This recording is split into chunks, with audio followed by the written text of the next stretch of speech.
de un ida y vuelta eterno que tuvo la denominada Ley de Bases, logró tener votación positiva en la media sanción en Cámara de Diputados y pasó a el Senado, donde tendrá la votación definitiva para ver si se avanza o no con eso. Para charlar un poquito Tal sobre... cual pasó como la ley de las retenciones, donde definió Julio Cobos. Exactamente.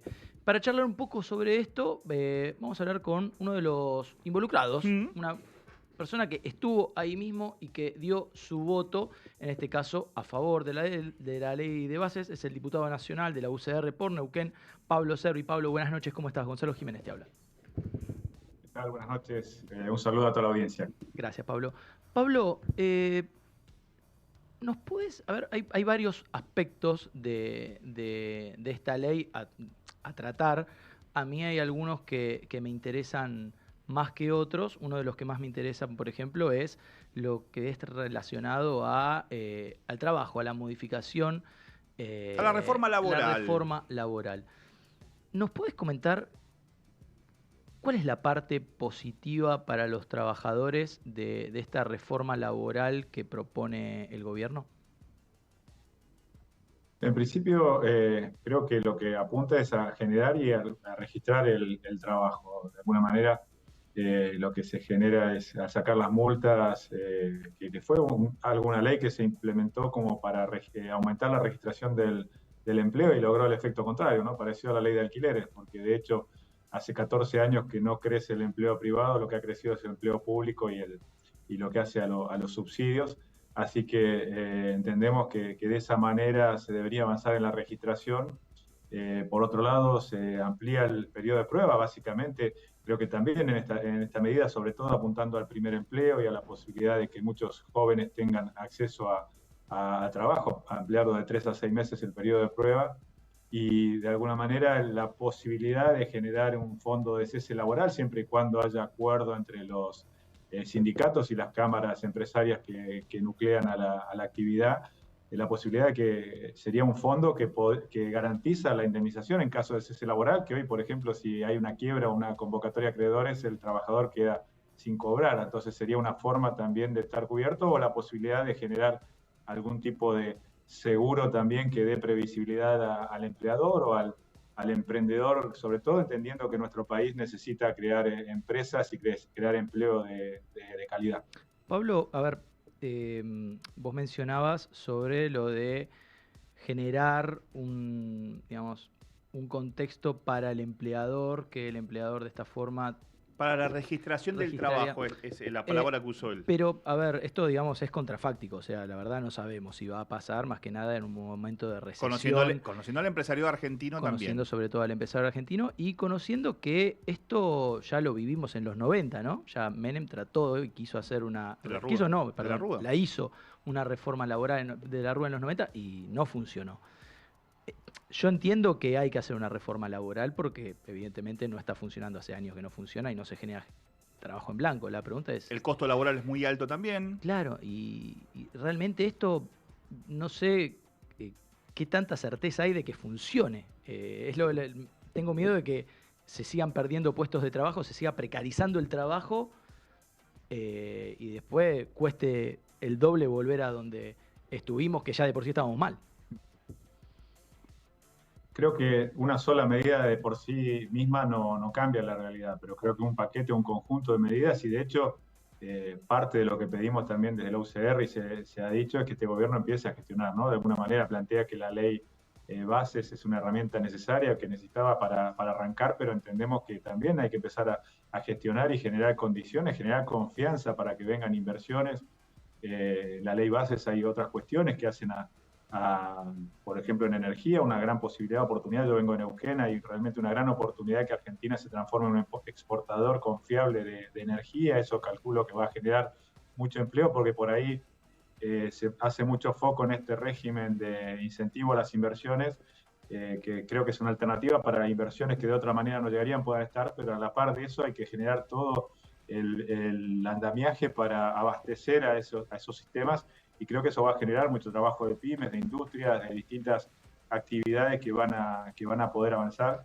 y creo que también en la medida que generemos confiabilidad, y hay que trabajar en la baja del costo, el famoso costo argentino, que es uno de los grandes impedimentos que hay para desarrollar o para agregar valor en nuestro país. Hoy, por ejemplo, hay vino de Mendoza que se va a Chile, lo envasan como vino chileno porque paga menos aranceles para poder exportar. El costo de agregar valor es más económico en el país vecino, que está muy cerca nuestro. Entonces creo que si no generamos esas condiciones, con el solo hecho de cambiar la legislación laboral no va a cambiar la realidad. Justo hablabas de que sos de Neuquén y de lo que significa el trabajo en esa zona del país, y uno de los puntos que se propone en la ley base es las privatizaciones, volver a las privatizaciones, y esto, digamos, para una provincia tan focalizada en la extracción de petróleo, ¿cómo ves que afecte eso, por ejemplo, a la privatización de YPF, ¿no es cierto?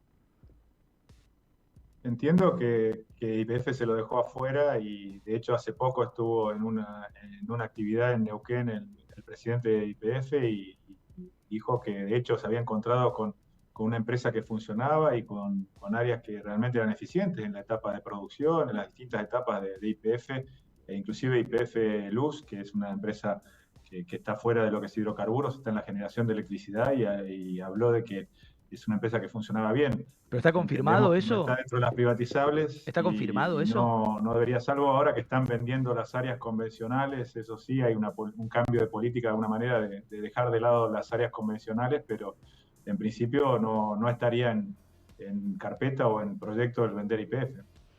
Claro, bueno, sí, pero habría que estar, yo por lo menos trataría de estar completamente seguro, porque es algo que, digamos, a tu provincia lo afectaría muchísimo, me imagino yo, una privatización de una empresa como esta. No creo que traiga muchos réditos, aparte es matar a la gallina de los huevos de oro. Esa era una de las últimas. Queda. De lo que queda. Quizás esto, a ver, Pablo, ¿qué tal? Mariano Ferretti es mi nombre. Buenas noches. ¿Qué tal, Mariano? A ver, primero más o menos preguntarte lo que Gonzalo te preguntó hace un ratito.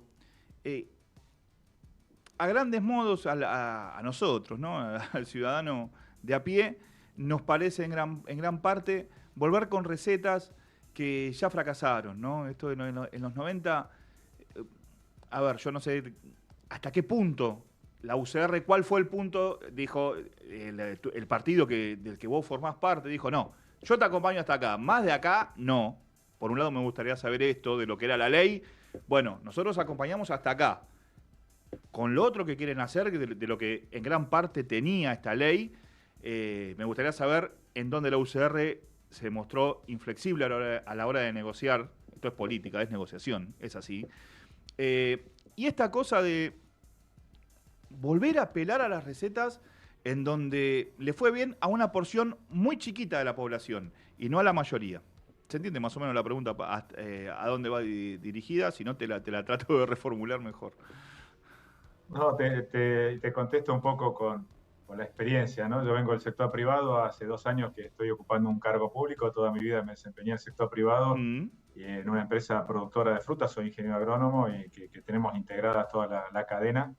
Y me tocó vivir los 90 en una situación compleja, porque en el 98 falleció mi padre, que era quien estaba al frente de la empresa. Me tocó con 26 años hacerme cargo de un área con bastantes empleados, más de 500 a cargo mío, y vivir los 90, ¿no? Y te entiendo y coincido con lo que decís, ¿no? Realmente ese exceso de achique del Estado, el exceso de achicar el mercado, digamos, la recesión que inclusive se está provocando ahora, que se está fabricando de alguna manera en 2001, porque se está frenando la economía, se está generando recesión para frenar la inflación, pero creo que eso también tiene un efecto en que achica el consumo y esta política de importar bienes terminados ahora que se está dando, que al supermercado no le afecta porque va a seguir teniendo su margen y su posibilidad de vender, pero sí hay un montón de pymes argentinas que pueden ser afectadas. Creo que es un problema y ya esa historia la vivimos en los 90, por eso es que venimos advirtiendo que solamente con la receta esta fiscal, el déficit cero, que de alguna manera se entienden que el presidente y el ministro de Economía, que son dos de las personas con mayor poder, sean economistas, que normalmente tratan de aislar una variable, hablan del déficit cero como un único objetivo, pareciera un fin en sí mismo, y no miran lo que pasa alrededor, que el resto de la economía se mueve y de alguna manera es afectada. Creo que los límites lo hemos puesto, en su momento retenciones, creo que fuimos los que más nos opusimos, junto con el gobernador Puyaro, que es de nuestro espacio, a que no se implementaran las retenciones, así como una cantidad de medidas que fueron sacadas, el tema de la pesca, que realmente se abría el país para que entraran los chinos con tecnología nueva, y hacer competir a los pesqueros argentinos con barcos antiguos que no podían renovar, no podían importar impuestos, con una flota de última generación, realmente hubiera sido destruir la industria pesquera. Entonces creo que ahí también está esto que se habla y que lo vimos en los 90, de alguna manera querer sacarnos a competir al mundo, a una industria o a una actividad privada argentina que viene con respirador hasta ahora, ¿no? Y quiere sacarla a correr o a competir una carrera. Sé que, a ver, no es lo mismo todo lo que tiene que ver con una industria, como mencionabas vos, pero hay algo que se votó a favor de que vuelva y había sido casi una bandera durante lo que fue la campaña del actual gobierno, que era la eliminación del impuesto a las ganancias. Si tengo que poner un impuesto, me corto los brazos. Y ahora había dicho volvieron de vuelta con el impuesto a las ganancias. ¿Cuál es tu postura ante la vuelta del impuesto a las ganancias? Que afecta a casi 1 millón de trabajadores, ¿no? Creo que es como el mal menor, ¿no? Como cuando uno tiene una enfermedad compleja que a veces inclusive tenés que recurrir a tratamientos que te envenenan o te generan un efecto complejo.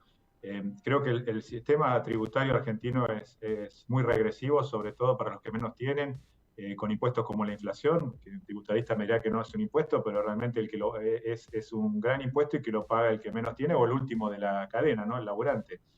Por otro lado, el IVA también es otro impuesto que recae sobre el laburante o el que va a comprar al supermercado, a la despensa. Creo que de alguna manera en esta situación, y en la medida que nadie quiere hacer achique, ¿no? Porque hoy las provincias están presionando por la coparticipación y de alguna manera el Estado tiene que seguir manteniéndose en la medida que no se pueda reducir su estructura. Es un impuesto que es progresivo, paga aquel que más gana o aquel que más tiene de alguna manera, y se puede llegar a descomprimir un poco sobre el consumo y sobre la inflación. Debería ser transitorio, en este país sabemos que lo transitorio pasa a ser permanente, pero entiendo que también las alícuotas progresivas que se han planteado reducen bastante de lo que era anteriormente.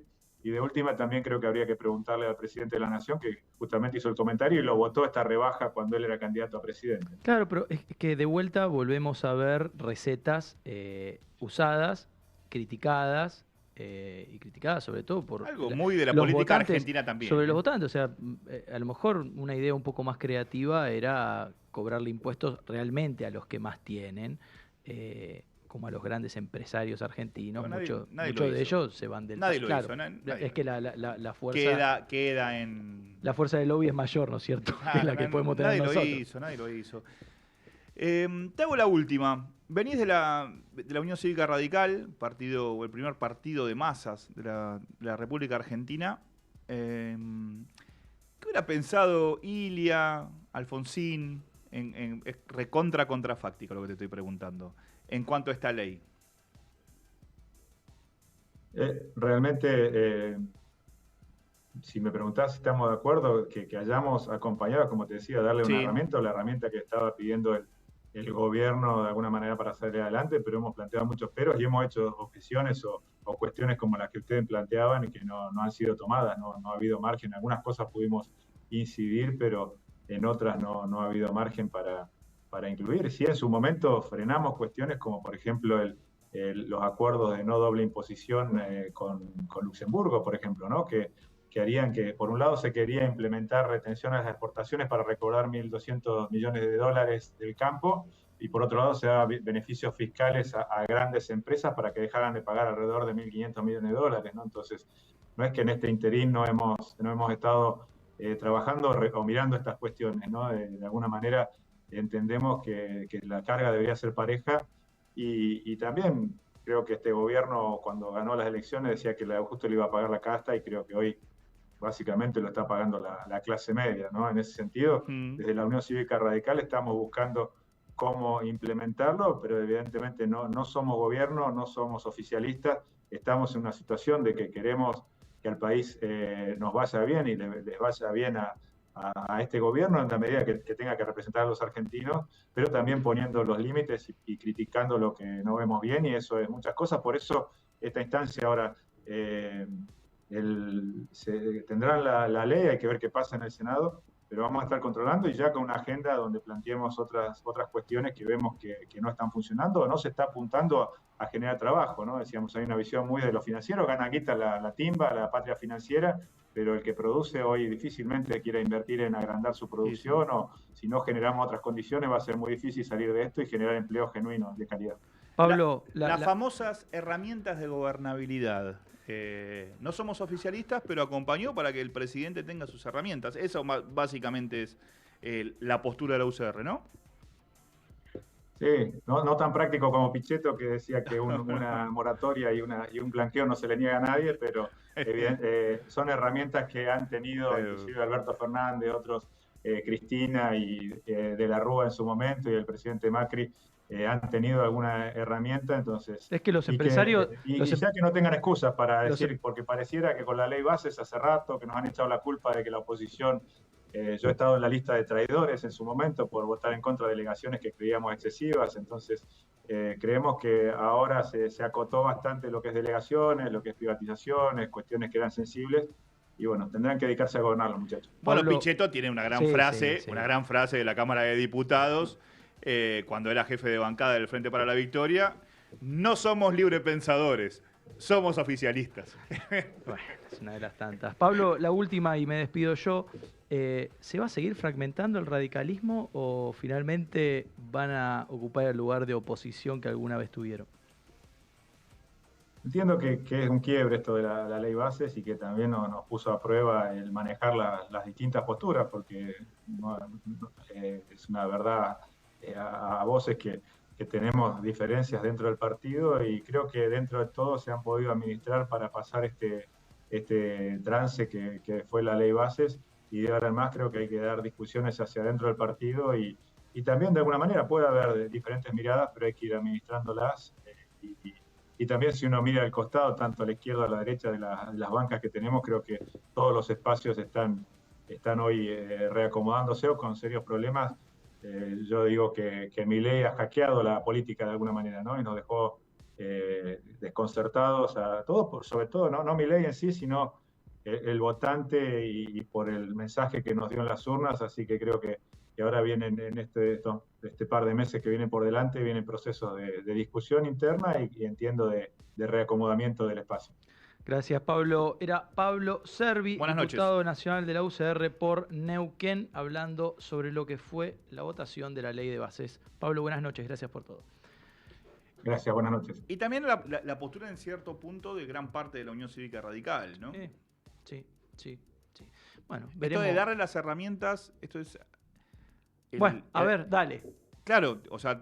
A ver. El tema que lo que acompaña, el tema es ese, lo que acompaña. Yo no sé si está bien, porque si viene un loco y te dice, dame un chumbo que yo te cuido el barrio, y después te terminó cagando a tiro a dos pibes que venían de bailar mamado a la noche. Pero mira que, por ejemplo, ya una de las patas contreras que tenía, opositoras que tenía este gobierno es la CGT.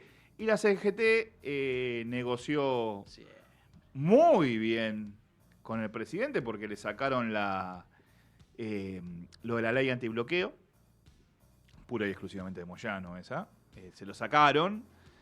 Y hay algo con el sindicalismo burócrata que tenemos nosotros que es clave. Te avisan 15 días antes los paros para poder negociar. A la hora de negociar. Muchachos, la caja de las obras sociales, que Milei dijo que se las iba a sacar, no sacó nada, sigue siendo de ustedes. Y se terminó la discusión. Lo del paro de la semana que viene, o lo de la marcha de ayer, es papel picado, humo y 2 cornetas usadas mordidas de un cumpleaños de 15. Seamos buenos. Sigue perdiendo, Racing. Sí, una cosa de loco. Nos vamos con un temita. Un temita tranquilo, ¿eh? ¿Un temita tranquilo? Tranquilo. Pantera, ¿eh? Sí, no, es lo que viene. Luis Miguel. Hagan bien las cosas. No sea cosa que pase algo. Hagan bien las cosas, déjense de joder, dejen de joder a la gente, dejen a vivir en paz, ¿eh? Dale.